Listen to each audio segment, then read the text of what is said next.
नाजरीन अस्सलाम वालेकुम। इनसाइड न्यूज़ के नए प्रोग्राम के साथ मैं हूं इब्राहिम राजा और आज हम आपको एक फौजी अफसर की गिरफ्तारी, general Faiz Hamid, army chief general Asim Munir और इमरान खान साहब के मुतल्लिक 3 हसास खबरों की अंदरूनी कहानी सुनाएंगे। इनमें पहली बड़ी खबर वज़ीर-ए-आज़म हाउस में एक फौजी अफसर की गिरफ्तारी के मुतल्लिक है। इस फौजी अफसर की गिरफ्तारी के मुतल्लिक अब क्या बहुत बड़ा दावा किया गया है, इसी फौजी अफसर पर क्या संगीन इल्जाम आयद किया गया, इस फौजी अफसर को किस हसास इदारे ने अपनी तहवील में ले लिया, ये फौजी अफसर किस वक्त पर और किस महीने में वज़ीर-ए-आज़म हाउस में तैनात हुआ था, इस अफसर को किस मकाम से तहवील में लिया गया, इसी अफसर का नाम जनरल फैज हमीद से क्यों जोड़ा गया और अब जनरल फैज हमीद ने पहली मर्तबा खुद सामने आकर इस अफसर के मुतल्लिक क्या बड़ा और हैरानकुन इंकशाफ किया है, इसकी अंदरूनी कहानी आपको मुख्तसरन बताते हैं। आज की दूसरी बड़ी खबर army chief general Asim Munir के मुतल्लिक है। एक आला तरीन और हसास तरीन फौजी इजलास में कौन से ताकतवर जनरल शरीक थे, इस इजलास में 31 मिनट तक क्या कुछ होता रहा, इसी इजलास में किए गए एक फैसले से शहबाज शरीफ पर क्या क़यामत टूट पड़ी, इस फौजी इजलास से जुड़ी एक हैरानकुन वीडियो इस वक्त क्यों वायरल है, इस वीडियो के 3 किरदार कौन है, इस इजलास के बाद army chief general Asim Munir को क्या 3 बड़े फैसले करने पड़े, इसकी अंदरूनी कहानी मुख्तसरन आपको बताते हैं। आज की तीसरी बड़ी खबर पंजाब की एक खातून रुकने असेंबली के मुतल्लिक है। इस रुकने असेंबली को आज के दिन में कैसे यरगमाल बनाया गया, इस खातून को यरगमाल बनाने वाले 2 किरदार असल में कौन निकले, इस अगवा की वीडियो कैसे सामने आई, इस वीडियो में नजर आने वाले 2 किरदारों का ताल्लुक किस पार्टी से निकला, इस दौरान 21 मिनट तक क्या कुछ होता रहा, इन 2 किरदारों की दुर्गत किसने बनाई, जमान पार्क में ताकतवर हलकों से जुड़ी कौन सी शख्सियत पहुंची, इमरान खान साहब के टेबल पर क्या 2 ऑप्शन रखे गए और अब इमरान खान साहब ने क्या नया और बड़ा सरप्राइज दिया है, इसकी अंदरूनी कहानी मुख्तसरन आपको बताते हैं। हमारे जिन दोस्तों ने अब तक हमारे चैनल को सब्सक्राइब नहीं किया उनसे हम कहेंगे कि हमारे चैनल को सब्सक्राइब कर लें ताकि उन्हें अहम मालूमात बर वक्त मिलती रहें। अब वापस आते हैं आज के मौजू पर और सबसे पहले आपको पंजाब की एक खातून रुकने असेंबली के मुतल्लिक एक बड़ी और अहम खबर से आगाह करते हैं। ये आज की एक बड़ी ब्रेकिंग न्यूज़ है, एक ताज़ा तरीन खबर है। ये एक ऐसी खातून है जो कि तहरीके इंसाफ के कोटे पर मखसूस नशिस्त पर रुकने पंजाब असेंबली मुंतखब हुई थी, लेकिन अब एक तरह से इन्हें यरगमाल बनाया गया और इन्हें यरगमाल बनाने वालों के चेहरे भी पहली मर्तबा सामने आ गए हैं। इसी वजह से इसे आज की एक हसास खबर करार दिया जा रहा है। अब ये जो खातून रुकने असेंबली हैं, इन्हें यरगमाल बनाने के मुतल्लिक ये खबर उस वक्त आई जब इमरान खान साहब ने और चौधरी परवेज इलाही ने यह ऐलान किया और चौधरी परवेज इलाही और इमरान खान साहब ने पंजाब के 371 के ऐवान में एतमाद का वोट लेने के लिए अपने नंबर पूरे कर लिए। परवेज इलाही को एतमाद का वोट लेने के लिए 186 अरकान की हमायत दरकार थी और यह नंबर बआसानी पूरा हो गया था। लेकिन अब इसी पूरी सूरत हाल में इस खातून रुकने असेंबली के मुतल्लिक, जिनका नाम भी आपको बताते हैं, इनके हवाले से एक इंतहाई घिनौना खेल खेला गया है और यह खबर अब से कुछ देर पहले सामने आई है। अब ये जो पंजाब की रुकने असेंबली हैं, ज़हरा नकवी, जो कि तहरीके इंसाफ के कोटे पर मखसूस नशिस्तों पर मुंतखब हुई थी, इन्होंने अब एक बहुत बड़ा यू टर्न लिया है। ज़हरा नकवी के पास ये सीट तहरीके इंसाफ की अमानत थी, यानी तहरीके इंसाफ की वजह से उनको ये सीट मिली हुई थी और बुनियादी तौर पर ज़हरा नकवी का ताल्लुक मजलिसे वहादतुल मुस्लिमीन से है। लेकिन अब ज़हरा नकवी ने यह ऐलान कर दिया है कि वो परवेज इलाही को एतमाद का वोट नहीं देंगी। यानी अब आप अंदाजा कर लें कि पंजाब में इस वक्त किस किस्म का घिनौना खेल खेला जा रहा है, किस तरह से हॉर्स ट्रेडिंग की जा रही है। लेकिन सुप्रीम कोर्ट और बाकी जो अदालतें हैं वो इस बदतरीन हॉर्स ट्रेडिंग पर खामोश हैं। लेकिन यहां पर army chief general Asim Munir के मुतल्लिक भी एक बड़ी और अहम खबर आई है। इसी खबर से जुड़ी अब एक हैरानकुन वीडियो भी सामने आ गई है।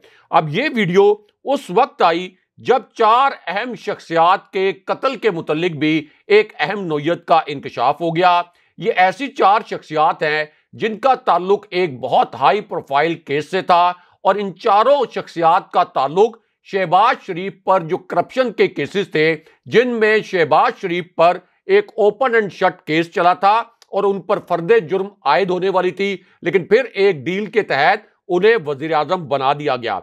अब इन चारों का ताल्लुक शहबाज शरीफ के केस से था और इमरान खान साहब ने अब यह इंकशाफ किया है कि शहबाज शरीफ के खिलाफ पेश होने वाले ये जो 4 गवाह हैं ये दिल का दौरा पड़ने से मर गए। लेकिन हमें पता है, हमारे पास ये इतला है कि इन्हें असल में शहबाज शरीफ के खिलाफ सबूत मिटाने के लिए कत्ल किया गया। लेकिन उसके बाद इमरान खान साहब ने ये अल्फाज भी इस्तेमाल किए कि ये करप्ट माफिया अपने 1100 अरब रुपए के जो केसेस थे उनको खत्म करवाने में कामयाब हो गया है। लेकिन यहां पर अब वजीर आजम हाउस में एक फौजी अफसर की गिरफ्तारी के मुतालिक एक बड़ी खबर आई है। यानी एक हाजिर सर्विस फौजी अफसर की वजीर आजम हाउस से गिरफ्तारी के मुतालिक एक नई और बड़ी खबर आई है।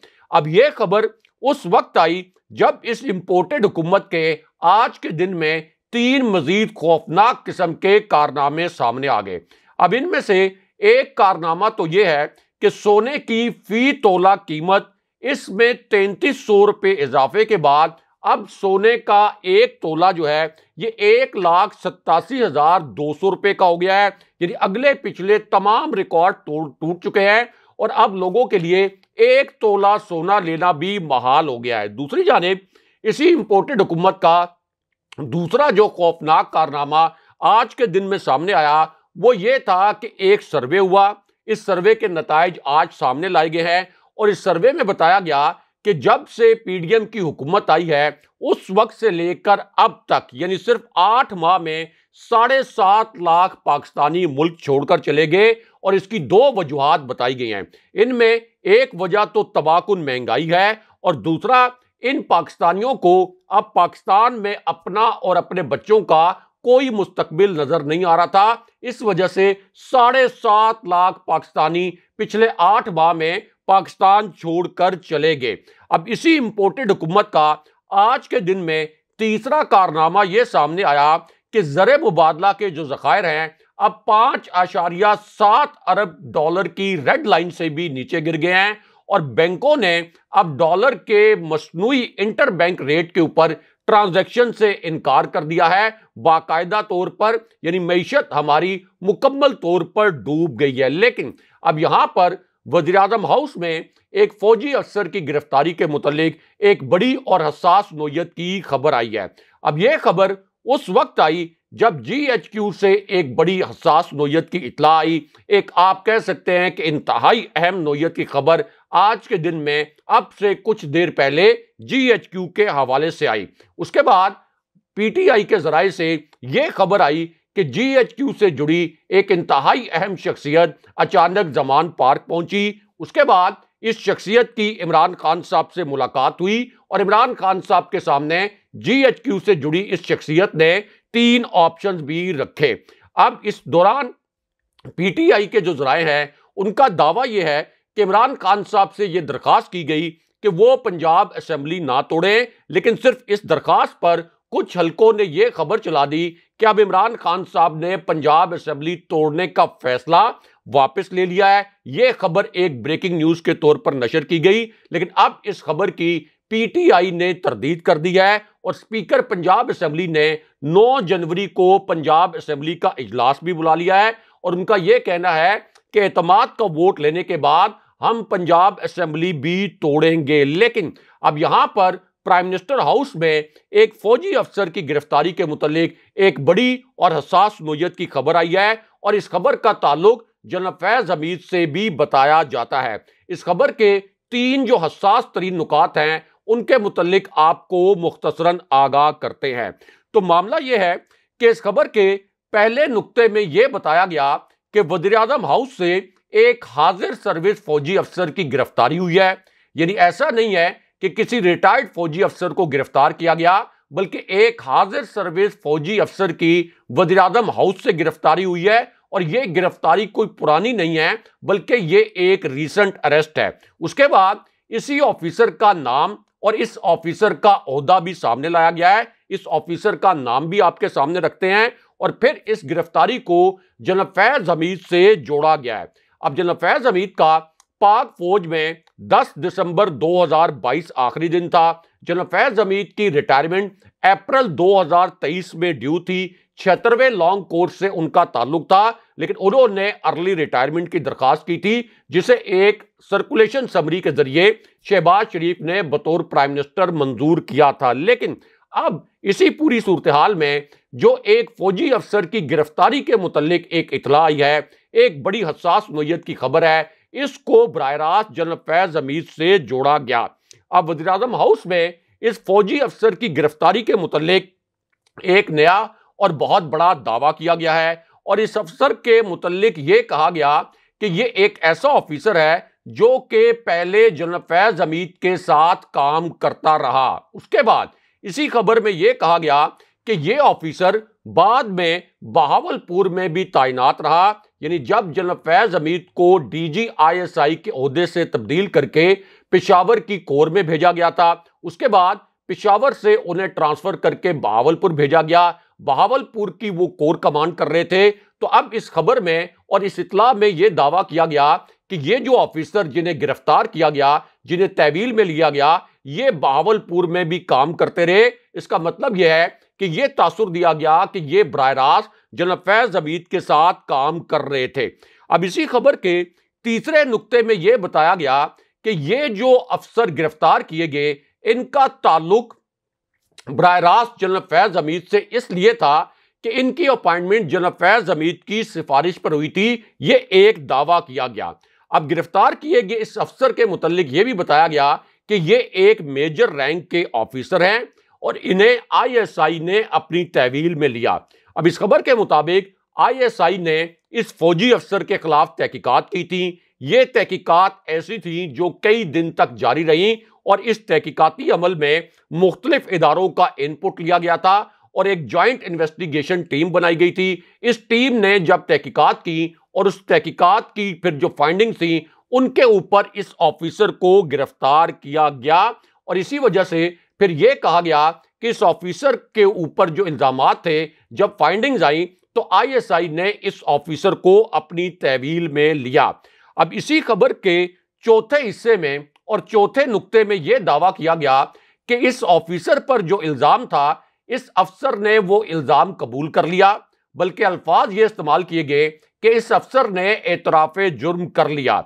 उसके बाद इसी अफसर की गिरफ्तारी के मुतालिक यह दावा किया गया कि एक से जायद मौके पर यह ऑफिसर जनरल फैज हमीद से बराह रास्त राब्ते में था और इसी खबर के मुताबिक इस ऑफिसर को, जिसके मुतालिक यह कहा गया कि यह पहले जनरल फैज हमीद के साथ बहुत क्लोजली काम करता रहा, इसकी तैनाती वज़ीर-ए-आज़म हाउस में जनरल फैज हमीद की सिफारिश पर हुई थी। यानी जनरल फैज हमीद जब DGISI थे तो उनकी सिफारिश पर इस अफसर की तैनाती वज़ीर-ए-आज़म हाउस में हुई थी। उसके बाद इसी खबर में यह दावा भी किया गया कि इस ऑफिसर का एक मोबाइल फोन जब्त कर लिया गया है। इस मोबाइल फोन के मुतालिक बड़ी हसास नोयत की, आप कह सकते हैं, इतला सामने लाई गई और फिर यह भी कहा गया और यह दावा भी किया गया कि इस ऑफिसर के पास मुबैना तौर पर एक डिवाइस भी मौजूद थी। अब इस अफसर के मुतालिक यह भी कहा गया कि यह एक ऐसे ऑफिसर हैं जो कि इमरान खान साहब के दौर में प्राइम मिनिस्टर हाउस में तैनात हुए थे और फिर जब शहबाज शरीफ रजीम चेंज ऑपरेशन के बाद वज़ीर-ए-आज़म बने तो ये ऑफिसर उस वक्त भी वज़ीर-ए-आज़म हाउस में तैनात रहे। अब ये जो गिरफ्तारी का मामला सामने आया है, इसके ऊपर जनरल फैज हमीद खुद सामने आए हैं। जनरल फैज हमीद का इसके ऊपर क्या कहना है वो भी आपको बताते हैं और इन ऑफिसर का नाम भी बताते हैं। अब ये जो ऑफिसर हैं इनके मुतल्लिक ये कहा गया कि जब इनकी गिरफ्तारी हुई या जब इनको आईएसआई ने तहवील में लिया तो एक ताकतवर इदारे के सरबराह ने इस अफसर की गिरफ्तारी के मुतल्लिक और इस तहकीकात के मुतल्लिक शहबाज शरीफ को आगाह किया और शहबाज शरीफ को इस पूरे मामले में ऑन बोर्ड लिया गया था।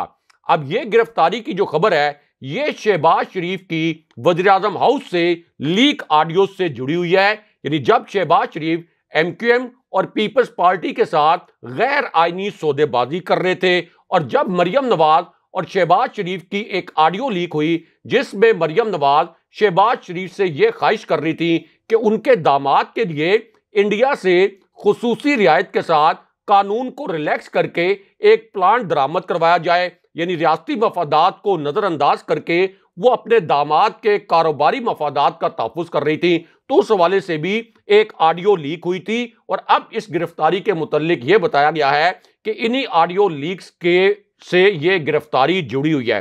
अब ये जो फौजी अफसर गिरफ्तार हुए हैं जिनका नाम भी आपके सामने रखते हैं, इनके मुतल्लिक दावा ये किया गया कि ये अपने फोन और एक मखसूस डिवाइस के जरिए शहबाज शरीफ की रिकॉर्डिंग कर रहे थे। यानी एक तो ये उनकी फोन कॉल रिकॉर्ड कर लेते थे और दूसरा ये दावा किया गया कि जब शहबाज शरीफ की कोई अहम मीटिंग होती थी तो उस दौरान इनके पास एक डिवाइस होती थी, इस डिवाइस के जरिए वो शहबाज शरीफ की बातों को भी रिकॉर्ड कर लेते थे। उसके बाद इसी खबर में यह दावा भी किया गया कि ये जो ऑफिसर हैं ये असल में शहबाज शरीफ के एडीसी के तौर पर काम कर रहे थे। यानी वज़ीर-ए-आज़म हाउस में शहबाज शरीफ के बतौर प्राइम मिनिस्टर ये एडीसी थे और इससे पहले जब इमरान खान साहब प्राइम मिनिस्टर थे तो उस वक्त भी ये इमरान खान साहब के एडीसी के तौर पर काम कर रहे थे और इनका नाम मुबैना तौर पर मेजर अरसलान बताया गया है। और यह कहा गया कि ये जनरल फैज हमीद के साथ बड़े करीबी राब्ते में थे और इस तरह से आप ये कह सकते हैं कि ये एक तासुर दिया गया कि जनरल फैज हमीद के कहने पर ये सारी रिकॉर्डिंग्स हो रही थी। लेकिन अब यहां पर जनरल फैज हमीद आज के दिन में खुद सामने आए हैं और पहली मर्तबा इस फौजी अफसर की गिरफ्तारी के मुतल्लिक उन्होंने अपना मौक़िफ़ दिया है और एक हैरानकुन इंकशाफ भी किया है, क्योंकि ये एक दावा किया गया था कि प्राइम मिनिस्टर हाउस में एक गिरफ्तारी हुई एक फौजी ऑफिसर की जो कि मुबैना तौर पर जनरल फैज हमीद से राब्ते में था। अब इस पर जनरल फैज हमीद आज के दिन में पहली मर्तबा सामने आए और उन्होंने अब इसी मामले पर और इस मुबैना गिरफ्तारी पर अपना मौक़िफ़ दिया है। अब इस मौक़िफ़ के पहले हिस्से में जनरल फैज हमीद से जब यह पूछा गया कि क्या कोई इस किस्म का ऑफिसर वज़ीर-ए-आज़म हाउस से गिरफ्तार हुआ है जो कि आपसे बराह रास्त राब्ते में हो और जिसके ऊपर यह इल्ज़ाम हो कि वो असल में शहबाज शरीफ की कोई खुफिया रिकॉर्डिंग कर रहा था और उसके पास कोई खुफिया डिवाइसेस थी और फिर यह इल्ज़ाम भी कि यह ऑफिसर आपके साथ काम करता रहा हो। अब जाहिर है कि general Faiz Hamid core commander भी रहे हैं, फौज में आला तरीन ओहदों पर फायज रहे हैं, तो इस किस्म की कोई भी गिरफ्तारी होती तो जनरल फैज हमीद को उसका इल्म होता। अब इसी पूरी सिचुएशन में जनरल फैज हमीद का जो मौक़िफ़ सामने आया है उसके दो नुकात आपको मुख्तसरन बताते हैं। इस मौक़िफ़ के पहले नुक्ते में जनरल फैज हमीद ने यह अल्फाज कहे कि मुझे वज़ीर-ए-आज़म हाउस में किसी फौजी अफसर की गिरफ्तारी के मुतल्लिक इल्म नहीं है। फौज एक मुनज़्ज़म इदारा है और यह हो ही नहीं सकता कि कोई फौजी ऑफिसर किसी भी प्राइम मिनिस्टर की इस तरीके से जासूसी कर रहा हो और फिर जासूसी करने के बाद वो मुझसे या किसी और कोर कमांडर से या किसी और आला अफसर से राब्ते में हो, ये किसी भी सूरत मुमकिन नहीं है। उसके बाद जनरल फैज हमीद ने अपने मौक़िफ़ के दूसरे नुक्ते में यह कहा कि यह एक इंतहाई मुज़िका खेज बात है कि यह कहा जाए कि एक तरफ तो ये फौजी ऑफिसर रिकॉर्डिंग कर रहा था, दूसरी जानिब यह कहा जाए कि यह मेरी सिफारिश पर वज़ीर-ए-आज़म हाउस में तैनात हुआ था और फिर यह कहा जाए कि यह बहावलपुर में बराह रास्त मुझे रिपोर्ट कर रहा था। यह एक मुज़िका खेज बात है। अब जनरल फैज हमीद का जो मौक़िफ़ है उसका तीसरा नुक्ता यह था कि मीडिया और सोशल मीडिया पर आजकल बहुत कुछ चल रहा है। मुझे मीडिया और सोशल मीडिया को देखने के लिए मेरे पास आजकल इतना वक्त नहीं है, मेरी और दीगर मसरूफियात हैं, लेकिन मेरे पास कम से कम ऐसी कोई इतला नहीं है कि यहां से यानी वज़ीर-ए-आज़म हाउस से किसी फौजी अफसर की गिरफ्तारी हुई हो।